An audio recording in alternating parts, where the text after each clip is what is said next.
আসসালামু আলাইকুম। এই ভিডিওতে দেখাবো আপনারা কিভাবে আপনাদের টেন্ডা ব্র্যান্ডের রাউটারগুলোর নাম এবং পাসওয়ার্ড চেঞ্জ করতে পারেন। যে কোনো একটা ব্রাউজারে যাবেন, আমি ক্রোম ব্রাউজারে গেলাম। এখানে টেন্ডা ব্র্যান্ডের ডিফল্ট আইপিগুলো থাকে 192.168.0.1। এইটা দিয়ে আপনারা সার্চ দিবেন ব্রাউজারে।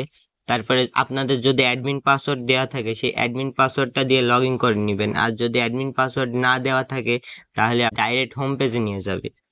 যদি অ্যাডমিন পাসওয়ার্ড না জানা থাকে, যে রাউটারটা সেট আপ করছিল বা আপনার যে আইএসপি আছে তার কাছ থেকে অ্যাডমিন পাসওয়ার্ডটা জেনে নেবেন। আমি আমার পাসওয়ার্ড দিয়ে লগ ইন করে নিই। লগ ইন করার পর এইরকম একটা ইন্টারফেস আসবে। এখান থেকে থ্রি লাইনে যাবেন। থ্রি লাইন থেকে এখানে ওয়্যারলেস সেটিংস আছে।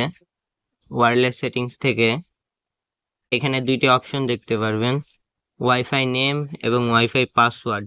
আপনারা যা চেঞ্জ করতে চান সেটা চেঞ্জ করে, শুধু সেটা চেঞ্জ করে, আর যদি নাম চেঞ্জ করতে চান নাম চেঞ্জ করে ওকে দিবেন। আর যদি পাসওয়ার্ড চেঞ্জ করতে চান পাসওয়ার্ডটা চেঞ্জ করে আপনাদের মনের মতো পাসওয়ার্ড দিয়ে এখানে ওকে দিবেন। তাহলে নাম বা পাসওয়ার্ড যাই চেঞ্জ করেন না কেন সেটা চেঞ্জ হয়ে যাবে। আর আপনার যদি ওয়াইফাই স্পিডটা বাড়ানোর ভিডিও লাগে তাহলে চ্যানেলটা সাবস্ক্রাইব করে রাখেন।